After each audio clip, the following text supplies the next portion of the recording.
Okay, welcome everyone. My name is Marika. I'm from Unlimited. Thank you for joining our Integral Value Creation webinar today, this afternoon, hosted by one of our mentors, one of our supporters, Benedict Voigt. Just to give a quick introduction to Benedict, and then I will hand over to him to run you through the webinar, and we'll have some time for questions at the end as well. So, as I said, Benedict has been working with Unlimited as a volunteer for a couple of years. He's been mentoring some of the social entrepreneurs that we work with. He's done an awful lot of mentoring and working with entrepreneurs prior to supporting Unlimited as well, in a number of countries. Has also set up his own companies and specializing in system design and value creation for new ventures. He's also a lecturer of entrepreneurship at the City University of London and Cass Business School. So a big thank you to Benedict. I'll hand over to him next. Just to let you know, we will be able to send you the slides afterwards. We are also recording this webinar, so we'll be able to share this with people who are attending now, but also those who for some reason haven't been able to join us today. So any questions, please use the chat function at the bottom of your GoToMeeting dashboard, the panel that you can see on your screen. So just type in questions, I'll make a note of those and I can ask those. I'll share those with Benedict at the end. I think that's all the practicalities, and I will now hand over to Benedict. Wonderful. Thank you, Marika. Welcome, everyone. It's a pleasure to be here today and to speak to you remotely. I'm currently in Germany, speaking to you from Munich. And I'll be taking you through this hour of a presentation. Basically, just one more thing in terms of administration. It'll be about 50 minutes of presentation. I'll try to be relatively quick, and then I'll try to answer some of your questions if there are any towards the end. That's basically it. Let me see if I can get the presentation started. Yeah, just a couple of things about me. Marika has already mentioned that. I'm lecturing at Cass Business School and ECP Europe, at the two business schools, lecturing entrepreneurship there. I also have a company called Context that I'm leading, and where we do coaching and training for executives, so basically leadership training and executive training. The things I've researched and developed for the business schools, and especially with my research partner and also business partner Habib, I'm now trying to give them a new home on the web, online, through the Institute of Integral Entrepreneurship. I'll say a little bit more about this towards the end of the presentation. And finally, I'm also a life coach, so I'm accompanying individuals through interesting or intense parts of their lives when they want to develop. You can also find me online and on Twitter. You have seen that. The red thread that is kind of going through all of the things that I'm interested in is integral development of individuals, teams, and ventures. So I'm really interested in developing sustainable systems, as Marika has already said, sustainable systems, and enabling people to develop themselves while they develop their ventures. So this is what integral development and integral entrepreneurship, which is the brand of entrepreneurship that I'm trying to promote, is all about. So at the same time, develop you and yourself personally and develop your venture simultaneously. Why are you here today? You've probably signed up because you were interested in learning a little bit more about how to improve your value proposition, how to analyze it. Maybe you're currently looking for a way to think about the value that you're creating in a new way, or maybe even to communicate it better. So you do something that is of value to some people, but you might have the feeling that actually, I'm doing so much. How can I communicate this more effectively? And today we'll talk about these topics in a little bit more detail in this presentation. It'll only be a brief introduction to the concepts and frameworks. Usually the content that we cover today is presented in through 3 or 4 weeks in kind of seminar style or in lecture style, and followed up with interactive activities. We can't do this today, so I'll try to compress everything into a little lecture, and I'll be happy to answer questions towards the end. Well, let's jump right in. Let's ask ourselves, what is value? The definition of it basically means that it's the importance or the preciousness of something. And but it's an elusive concept in the sense in business, and it has always been, and many economists and researchers in the world of business have tried to get their heads around what value is. Quite recently, one of them, Alexander Osterwalder, whom you might know from his business model Canvas, the tool that helps entrepreneurs to kind of think about their business quickly, he has come up with a definition that refers to value in quite an interesting way. What he says is a business model is the blueprint or describes the rationale of how an organization creates, delivers, and captures value. Very interesting about this here is that value is both created, delivered, and captured. So there's something there. It seems to be it's not quite clear what value actually is, what it's all about. In the business, in business terms, and I'm happy to be speaking to social entrepreneurs today, so I'm really in favor of this form of business, and I think this is where we should move towards. The value we create is much more than just profit. So there seems to be this dichotomy between the creation of value on the one hand and the capturing of value on the other hand. What does that mean now? Does that mean that when I make profits in my business, am I creating value? Does value equal profit? Especially for social entrepreneurs or for integral entrepreneurs, this doesn't really make sense. We create value in many more ways than just profit. We benefit our communities and the ecosystems around us. So this doesn't seem right. More ancient concepts, equal value, or said that value emerged from the use of something. So let's say we have a bottle of water, and only when we actually drink it will it be worth something, which would then be context-dependent, a context-dependent value, because let's say I'm in a restaurant and I've ordered a bottle of water and I have some cash in my pocket still, then the use value of this bottle of water will be relatively and comparatively little in comparison to a situation where I'm in the desert and I'm really thirsty. The use value of a bottle of water, which might get me to the next oasis or the next stop to get some more water, will be much higher. And exchange value is basically the market price, equal to the market price. So whatever is worth, something is worth, can be exchanged for another good on a market, in an exchange of goods, basically. There's two more perspectives on it. Some say that value is subjective, meaning it completely depends on the preferences of the individual, and we give value to something through our preference and through our perspective. And the other kind of end of the spectrum is that value is objective, meaning it's inherent in the object at hand, the object that we value at this moment. All of this is interesting, but newer research has kind of come to the conclusion that there is something more about this. We can't say that it's so dichotomous.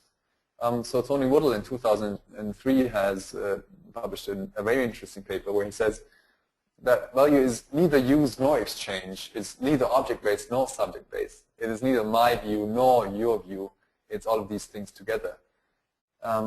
And Shilita and Damal in '92 have gone even further to say that value is actually an energy field between us and the objects we need. What these researchers are actually saying is that value comes into existence whenever two things or two people meet. So it's actually in between things or people, or someone and an object. That's very interesting, because if that is the case, then we can actually say that value always emerges whenever things enter into a relationship. Value thus emerges from relationships. I hope this is clear so far, because this is really the basis of the thinking about value and the following elaborations on what value is and how entrepreneurs can then make use of this concept, of this insight in more detail. So value emerges from relationship is our basic tenet, is our basic starting point for this. Let's ask, if value emerges from relationship, in what ways can a human being relate? We need to know about relationships. We need to know about ways of relating in order to answer this question properly. There's a very interesting concept by probably the best known philosopher of our age. He's still alive. His name is Ken Wilber. He's from the US, and he's developed integral theory, which is basically a way of looking at the world through four lenses, breaking it up into four dimensions. The internal and the external on one hand, and the individual and the collective on the other hand. And these four dimensions are the dimensions in which a human being, which you can find here in the middle of the slide depicted, can relate. So I can relate to myself externally, to my body. I can feel myself in a way. I can experience myself in a way externally. There's the internal dimension of this, so everything that is going on inside of me that you can't see. So while you're watching this, something is going on inside of yourself, something is going on inside your head. So while I'm speaking, I'm thinking certain things that won't come out. That is the internal dimension of this. So the relationship would be one to me, myself, internally. We can also relate to our environment, the built environment or the social environment, everything that surrounds us. That is, could be streets, could be trees, could be animals, everything that surrounds us. So the relationships there would be to the environment. And then lastly, we can also relate to others. It's the cultural perspective. We are embedded into social groups. We're embedded into groups of friends. We are embedded into nations. We are embedded into the population of a city. We all relate to them in certain ways. So we do relate to others as well. So these four dimensions are the four basic dimensions of and ways of human beings, the way that human beings can relate. So if you want to look up more, this is a very interesting theory, but we'll only touch upon it very quickly, very briefly. So let's ask, how can we transfer this insight to our value discussion? We put value in the middle, so now it's our object of inquiry is value, and then go through the four dimensions. So there's scientific value, which would be two objects, two things outside of us, the relationship to things outside of us. Because let's go back one step more. It was value emerges from relationships, and so the scientific dimension of this would be kind of a relationship to something outside of us, to ourselves as well, but in a bodily way. There's also the psychological dimension, which would be the relationship to ourselves internally. So how do I relate to myself? How do I see myself? How do I value myself even? There's the systemic dimension, which would be the dimension of relationships to things that surround us. And lastly, the cultural dimension, which would be the relationship to others in groups, in certain groups of people. Let's try to, because this might sound quite conceptual and theoretical, let's try to see how this looks in an actual example in a real situation that could happen to you, and probably has happened to you today or will happen to you later today. We see these two women here talking in a cafe, relaxing, enjoying the sunshine. So the scientific dimension would be the talking itself, the exchange of information, relating to each other externally. They might be talking about last night, what happened, how much fun they had, or they might be talking about something more serious. We can see a paper here in the woman's hands about politics or whatever, but the exchange would be on something external to each other. The scientific dimension asks what problem is being solved in a situation. So the problem could be, we don't have to understand it as something that is bothering us. It could also be just an exchange of views, let's say, on a political topic. And what use do the participants get out of the situation? And there are many uses. So from just the joy of talking to someone and feeling understood to being informed on whatever is going on in our friend's life, or being informed on whatever is currently going on in politics. This would be the scientific dimension that is going on. At the same time, what's going on inside of us, so we see this woman smiling, and she's probably thinking about something, or has just heard something that makes her feel good, that makes her feel alive, and maybe even something funny.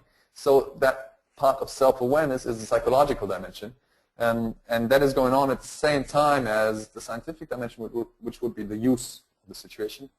And the psychological dimension, we can ask, how do participants in the situation experience themselves? We can ask, how does this woman feel while she is in the situation? The cultural dimension is the shared space between the two, meaning whatever they share, the values, the beliefs, even a language. So they probably speak the same language. They seem to be friends, so they probably share a set of values. They probably share a set of experiences they've had, and some history they've had as well. We can ask, what do participants in the situation have in common? What do they share? Finally, the systemic dimension, which is the environment around it. So we see, the yellow dots on the waitress. We see some other people who are sitting around the two. We see chairs. We see a building. We see architectural features, etc. So what the systemic dimension asks, and what the systemic dimension is about, is the question of how the participants in the situation affect the environment. And the other way around as well, how does the environment affect participants? So in this sense, they order a drink, so they affect the situation in the sense that the waitress brings them something, they pay, there's an interaction there. And there's also, while they are talking, let's look at the two men behind them talking, also kind of sitting opposite each other. Their voices will interfere in manifold ways with their conversation, and might even inform it if they pick something up or if they listen in, etc. And everything that's set up there, the cafe itself, is set up so that people could enjoy a coffee there, could enjoy a conversation there, could enjoy the sun there. So these are the 4 dimensions, and they all happen simultaneously. So we've basically looked at a static image, and this static image shows us that all of these things are happening at the same time. The cultural dimension, the shared space, the internal aspect, meaning self-awareness, and the built environment that is influenced in a certain way and influences in other ways the two that are there. Having understood this, the venture's challenge is thus to create, enable, and nourish relationships. Again, because I've seen that a couple of more people have joined us, the basic tenet is, the basic prerequisite for understanding this is that value emerges from relationships. So let's ask, because if we've understood this and if we've understood how human beings can relate and how they can interact and how these 4 dimensions come into being, how can we turn this insights into something actionable? How can we make this, how can we as entrepreneurs make use of this? This very simple answer is questions. Questions are our main tool to inquire into a situation, and they guide us in our ways as entrepreneurs. So whenever you pose a good question, and a good question is a question that is open, that is hopefully not biased, it will help you to find out something new about a certain situation. So questions will help us to turn the insights that we just had into something actionable for entrepreneurs and for social entrepreneurs especially. So these 4 dimensions we've seen, the scientific, systemic, cultural, and psychological dimensions. In the scientific dimension, we would ask, how do you facilitate, enable, or innovate activities, processes, or systems? Facilitate, enable, and innovate activities, processes, and systems. This is basically what's going on all the time. So many R&D departments and so many technological innovations lead to new activities, lead to new processes, lead to new systems. This is the main source of innovation nowadays. It wasn't always that case, but nowadays it is. And we can see the picture of a man, quite a famous man, holding up a light bulb. And this would be one of the examples of such an invention, of such relationships. A relationship that facilitates an activity. A light bulb that was invented and was brought to market facilitated people reading later, coming home, especially in the winter months, and doing some work still at home or reading. And it enabled a huge amount of things then afterwards. In this scientific dimension, we usually speak of painkillers and vitamins. Painkillers would be the things that really make a difference, and vitamins would be the things that help us to do things better, but are not that necessary for us, let's say, to survive. An example for such a painkiller would be a painkiller, meaning if you're in the hospital and you urgently need something to stop the pain that you're going through, then this will definitely help you. The light bulb would be another such painkiller. We lose our eyesight if we, over decades, only read with the light of candles. A vitamin, we can see many vitamins in the sense of services or products that are additional to what we currently already have, that are not kind of fulfilling the basic needs that people have. Such an example would be, let's say, a search engine for restaurants, specifically. We're out there on a mobile phone where we want to, have a specific type of food and look on it via this mobile app, for example. This is, the painkiller would be to even have a restaurant in the first place to quench our thirst and hunger. The vitamin would be to be able to choose from a wide variety, to even have the reviews already online that help us to choose to make a better decision, etc. So painkillers and vitamin in this field would be 2 categories or like a categorization to think about these things. In a systemic dimension, let's remember that's the dimension in which the systems around us are being concerned. We can ask, how do you balance, enable, or innovate interdependencies with bordering systems? What are such bordering systems? What are systems and interdependencies in the first place? So interdependency is something that is a reciprocal relationship, something that is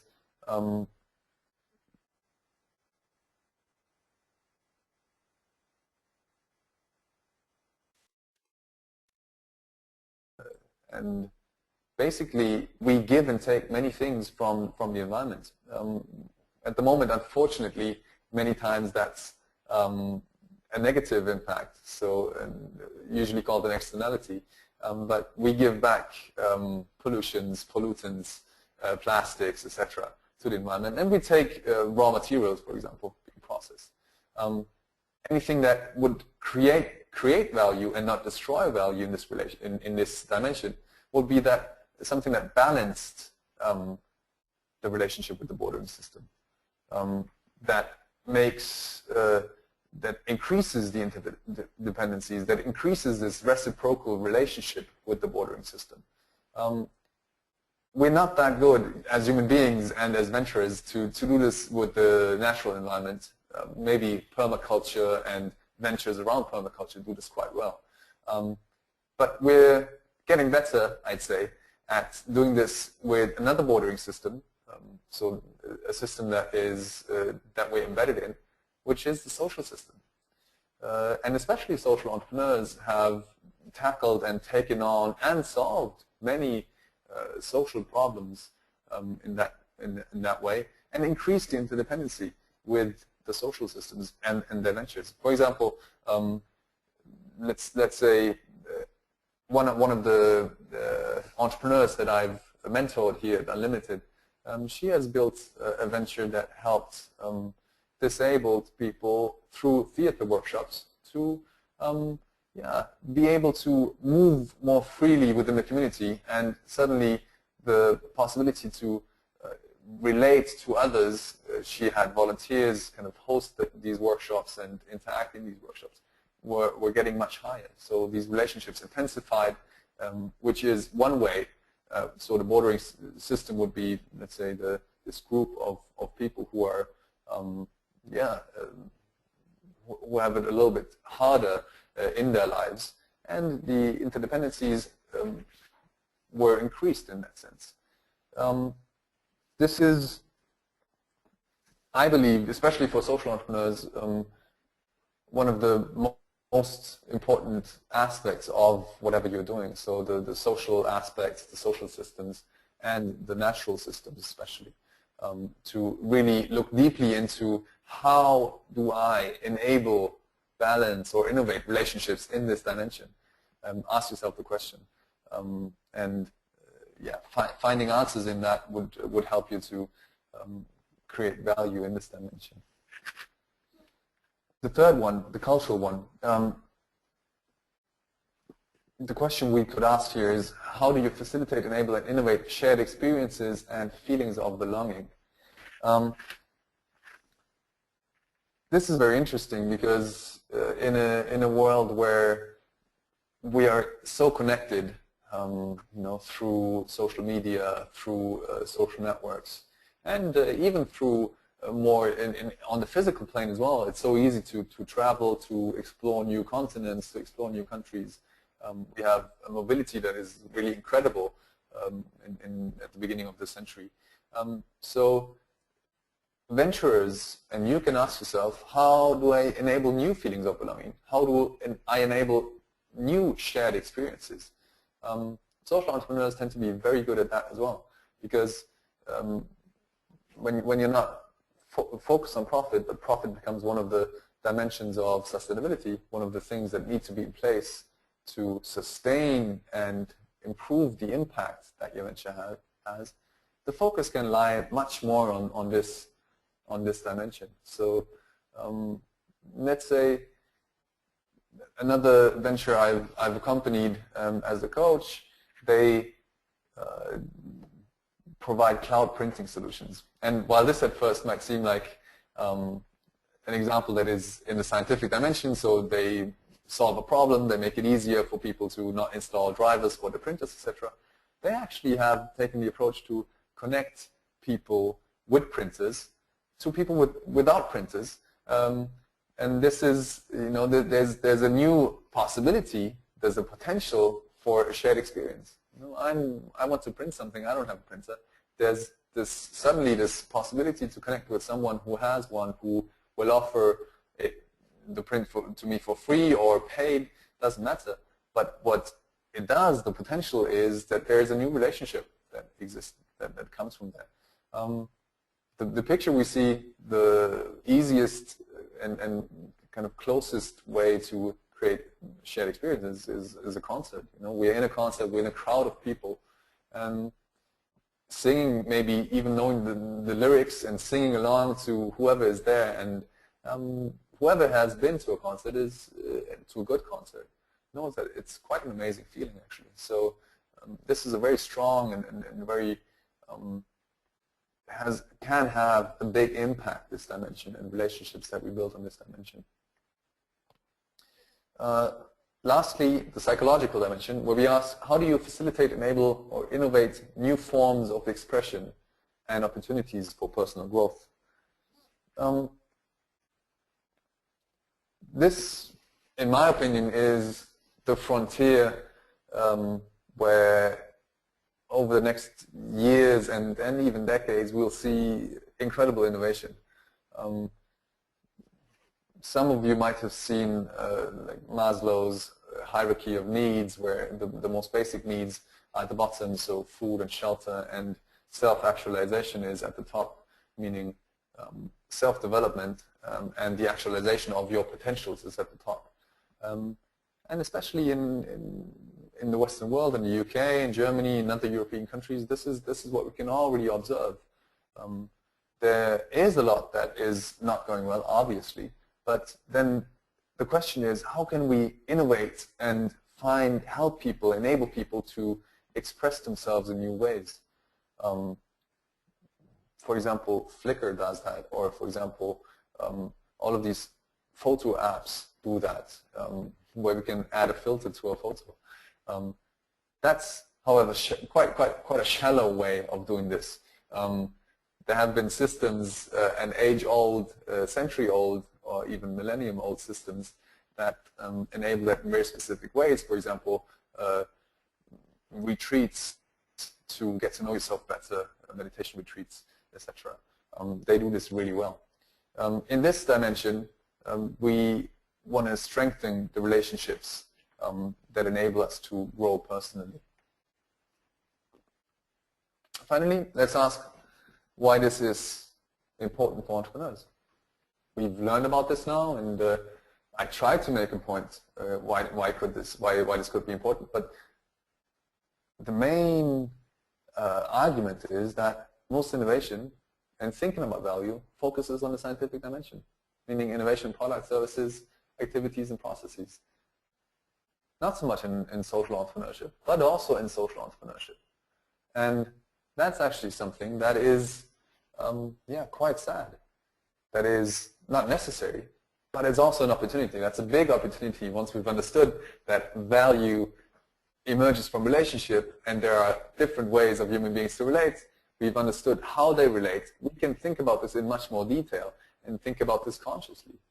And thus, let's ask the question, what can we achieve if we design for the other dimensions as well? What can we do for the world if we design for these other dimensions as well? What can we do for ourselves in our personal growth in building this venture if we design for these other dimensions? I think it's definitely the time to think about this more consciously, to think about all of these dimensions simultaneously and see what we currently do and what could be done differently. Some examples to just show how this actually makes a difference, how for ventures that exist, this can be a game changer even, to become aware of and to consciously design solutions on these dimensions. Let's first look at the cultural dimension. So shared experiences and feelings of belonging. One venture that I'm really fond of, it's run by dear friends of mine in Berlin. It's called Betahouse. And Betahouse is basically a co-working space. So they are renting desks. They got into business with the very simple idea of, okay, there are many freelancers nowadays, people working from home, working on their own, working solo, being quite lonely many times. So why not set something up that will help them, to work with others, alongside others, etc. The interesting thing is that they, just setting up desk would be a value proposition. Okay, that's good. It already solves a problem. It solves the problem of not wanting to work alone or not wanting to work from home, having a place to go to. But what they did is, around this basic concept, they developed a whole host of activities, a whole host of things that strengthened their value proposition in incredible ways. So not only do they have a cafe, okay, a cafe where you have a meeting space, but they have breakfast, for example. People meet up in these breakfasts, talk about their work, and it's an immediate way to get feedback on the things that you've been doing. Creatively, or you've programmed something and get some feedback by some other programmers. You are launching a project, you're looking for new people. And this is a way to share a meal, but much more than that, get to know the people you're working with in more detail, know about them, get to know them personally. And people love this. They absolutely, it's a very simple thing. You just set up a table and people come and have breakfast together. But what that does, it suddenly creates a community of people. It suddenly creates a way for people to relate on a personal level. Not only work alongside each other and not feel alone. Hey, other people are actually working too. No, it's more than that. We can really learn from these others if we connect to them in that way, if we build this community. And interestingly, Betahouse has moved, their business has moved much more from their revenues also, from the desk renting towards an event based and a seminar and workshop based culture, a seminar and workshop based business, which is interesting because then it really makes a difference if you are actually providing this feeling of community, providing this sense of belonging to others. And the impact that has had, the way they went about this, the way they designed for this, has made a big impact on the business. So they've now opened they are going to open soon in Barcelona. They have opened another Betahouse in Sofia. And in Berlin, where there are literally hundreds of co-working spaces, they are by far the space that is most attractive, where people come to just hang out, where people go to if they have friends visiting. They go there and show them the space because it's inspiring. There's a community there of makers, of designers, of freelancers, and it's an inspiring place to go, which is quite wonderful. Let's quickly have a look and a little deeper look on the psychological dimension. One where I think that is least seen by many entrepreneurs, and it's hard to design for it. How do you enable new forms of expression? And how to enable opportunities for personal growth? It's not that easy. But one example, it's not a company. It's a venture. It's a movement really. So Yumi Bum Bum Train have done this beautifully. For those of you who have had the chance to attend one of their incredible, I don't even know how to, adventures. You might know it, and you will have most probably told your friends about it. For those of you who haven't, let me just quickly explain to you what it is. Bum Bum Train is in some way a theater company, but what they've done is they've turned the concept around because they had the feeling that there's not enough involvement, there's not enough participation in theater, in the usual theater experience. They wanted something where the audience would be, where the boundary between the audience and whoever's acting would be blurred, and would be blurred on a very deep level. because they felt theater can have a transformative impact on people, and they wanted to experiment and try out different ways of blurring this boundary, and thus making theater something that is transformative. And in normal, let's say normal theater performances, so I go in, buy a ticket, I sit in the seat, and I watch the performance. Something quite deep can happen as well. You know, I can relate to the stories and the ups and downs that the people go through, the characters go through. I can relate on that on a deep level, and it can have a big impact. But they turned the concept around. They said, let's make whoever comes here an actor and an integral part of the act. So what you see here is, in the first installments, everyone was wheeled through a set of scenes, very different, very diverse, on a wheelchair. So you see the participant on the left here, she was brought in and suddenly confronted with the situation that she, where she needed to interact, where she was asked questions, and she needed to interact with human beings, and could choose if she wanted to be herself or someone else, or see what came out in this moment. For example, in the installment, I think it was 2 years ago now that I went to, what happened is they brought me in, had an eye check, kind of made me sign a form that I had no health problems, etc., and then led me to an eye check. And so I had this thing that went over my head, and a red light that I was told to focus on. So I focused on it, and what happened suddenly is that out of nowhere, it was pitch black around me, a red dot in front of me, focusing on the red dot, and suddenly the red dot disappeared, and in front of my eyes a door opened, and my head was inside a fridge. I was looking into the flat of an old woman who was picking up some stuff out of her fridge, and I was like, this is, I really didn't know, because it was completely real, and as real as you see at the image on the slide. It was a real situation.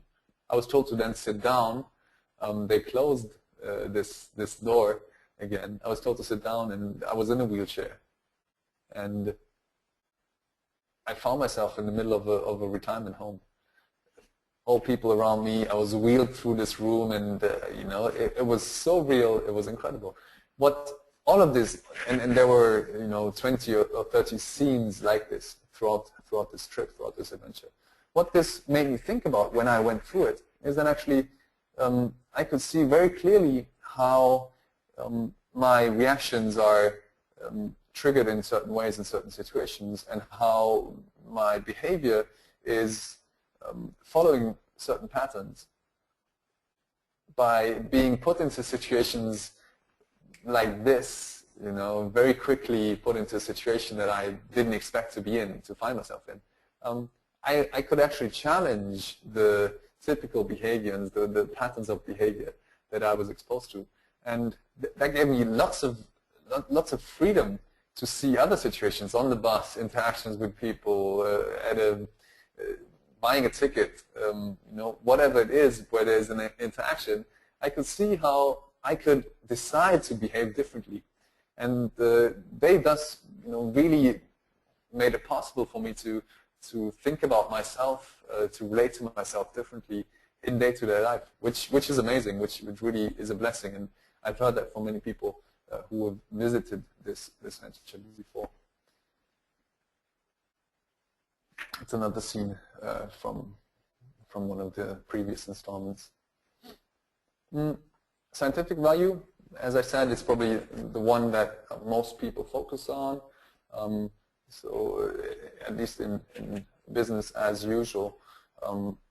And we look at activities, processes, or systems that make life easier for people, that enable them to do things better than before, easier than before, faster than before, etc. One wonderful example of that is Facebook. It helps us to stay in touch with friends that we've gone to school with or that we studied with. It even helps us to stay in touch with people that, with colleagues at work. in many ways, it facilitates our communication with people that we have known or that we want to stay in touch with our friends, family, etc. It also helps us to spread, things that we find interesting, to help us talk about, our social ventures, to help us talk about a cause that we are part of, that we want to promote. It's a wonderful, wonderful platform that is being used in that way. Unfortunately, it's also, it's in the ad game, and it's basically trying to monetize whoever's on there in a variety of ways by selling our data, which is a little bit sad and isn't really in tune with what I believe in. But yeah, let's see. Maybe there will be ways to shape Facebook from our user side, from the side of us, in ways that make sense in the future. I'm seeing I have about 5 minutes left, so I'll be relatively quick regarding systemic value. That's one example, one beautiful spot that when I still lived in Berlin, I loved to hang out there and to spend time there, to work from there. Basically, it's a community garden that is operated. It's a social venture in the middle of Berlin. You can see the high rises around it, and so whoever is around it, the neighboring boroughs, can use this garden, can have a little patch of. You can see these cases there, and in these cases you can grow some vegetables or some herbs, etc. And what this does in terms of systemic value, it has a huge impact on the bordering systems, which is, for example, the built housing, the housing that is built around it.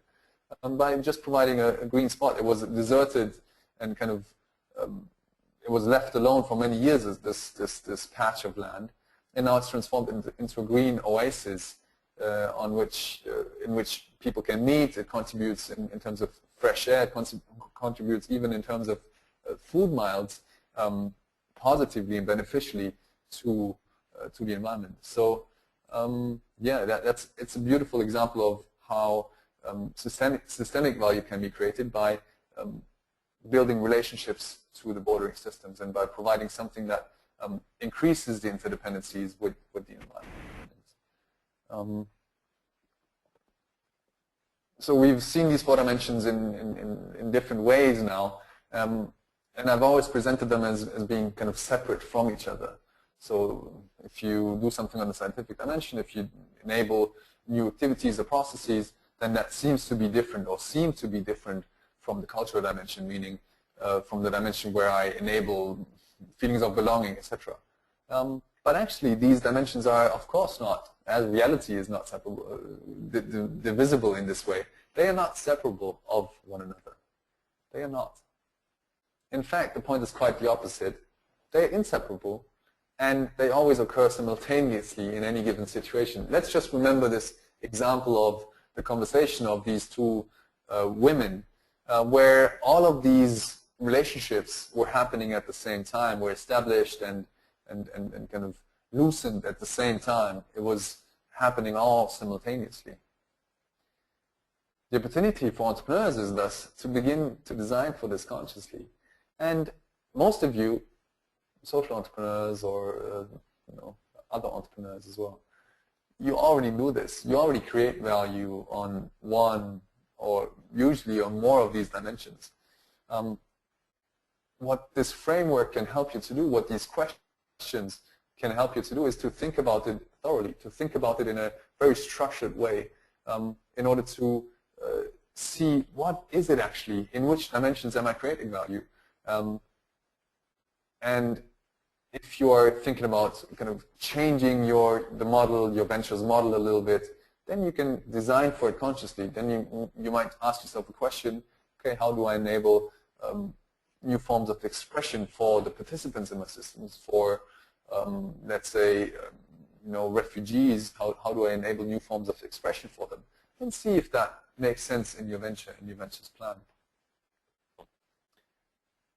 So if you're already creating value integrally, so you've designed for it, you've analyzed your current offering, you've changed it around a little bit, you're already doing this, let's ask what's next, what to do next. And one question I would like to propose to you is to think about the value you create and the value you communicate, and if there's a gap in the communication. So let's say you do things and you've mapped out the value you create on these dimensions, using the questions to inquire into these dimensions.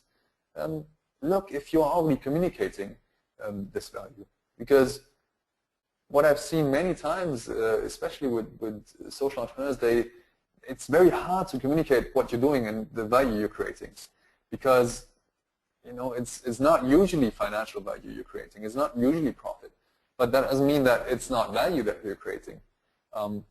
So look very thoroughly at the way you communicate it now and see if there's a gap between what you do, how you create value, and how you communicate it.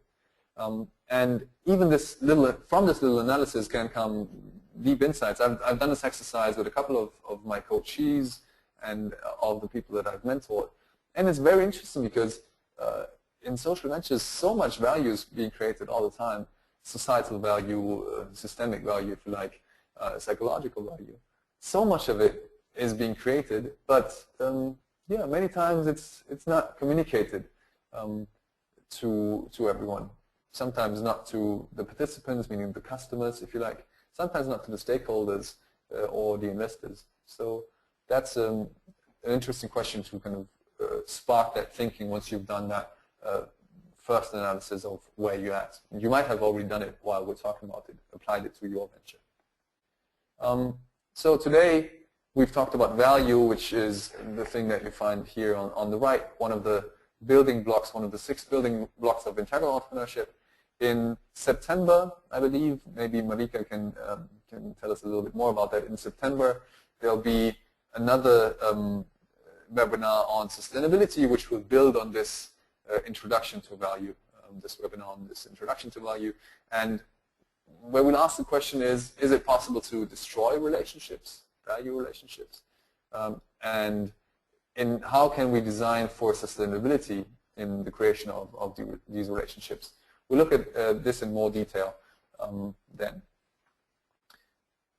That's basically it from my side. If you've got any questions to today's presentation, or if you'd like to find out more, I'd be very happy to answer your questions. You can email me at mail@benedictfreud.com. Also get in touch at Twitter. And if you want to learn more about me or my work, you can join me on benedictfreud.com on the web. And I'd like to offer all the participants in this course, if you want to find out more, if you want to look at these things in a little bit more detail and with a little bit more time, because today was quite rushed, just type in bit.ly/new-venture-thinking, so bit.ly/new-venture-thinking. You'll be taken to a page of the Institute of Integral Entrepreneurship, and this is a course called New Venture Thinking, where all of these things are explored in much more detail. I'd be happy to give you access to this course for free. Whoever signs up in, let's say, the next 7 weeks, I'll be happy to share this with whoever participated today. And I'm looking forward to the questions. Let's see if there have been any, yeah, I'll be happy to answer them. That's great. Thank you very much, Benedict. Thank you. It's always challenging to try and get content into 50 minutes, particularly when topic has got so much depth as yours has. So thank you for giving us an introduction, I suppose, into your work that you've been obviously doing and looking into for quite a while, and it feels particularly relevant for social entrepreneurs. And like you say, I think social entrepreneurs do this sort of quite naturally. Their work very much it seems to me, is quite often about bringing people into relationship with either themselves or their communities. So that seems to be really at the heart of people's work. So that's That's great.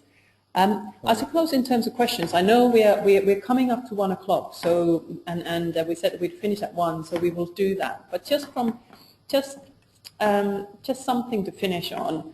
I know you do an awful lot of work around this with individuals. Would you be able to give us an example of how would you, let's say there was an entrepreneur sitting in front of you, they have an idea, they've started to work, they perhaps are delivering their work already. How do you practically work with them to maybe walk them through this framework? Are there some exercises you specifically ask them to do for them then to develop? I suppose it's all about them designing new products and services and perhaps adapting their existing ones. Yeah. So something just really, I suppose, practical. And if there's something you exercise you do, then that you can share, I can then send it to the participants as well afterwards, so they can try and do that themselves. I guess the most practical part of this are really the questions. So if I'm sitting with someone, then I'm trying to find out, okay, what are they doing currently, and I'll try to look very closely at how they speak about it. So even in this already, you can see if there's a gap somehow between what the entrepreneur is saying they do and how they speak about it. So I'll try to find if there's something missing there, and then it'll really help to dig deeper into any of these dimensions. What's interesting is that actually over time, this might be a good starting point. So these questions that I've shared with you today might be a good starting point. But over time, and especially if you're already interested in benefiting communities and benefiting the natural environment, then you are already asking holistic questions, integral questions. But what is interesting, that after a while these things do tend to take a step back and go into the background in terms of their importance, because they'll become quite an intuitive tool to look at situations and to look at ventures.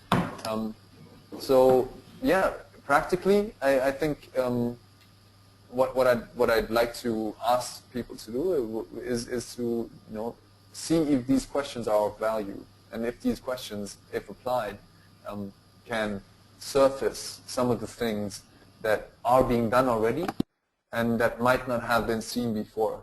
I think that will be interesting, and that will be a good starting point. And then obviously you can go into much more detail and go into a little bit more, look at it more thoroughly in terms of how do you define your value proposition, how does that influence your business model or your ventures model, I think that the starting point would be the questions, I guess.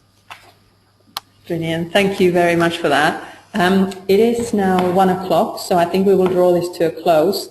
Like Benedict said, we have more webinars coming up in the series. There will be a mini summer break after this webinar, so the next one is not until 13th of September.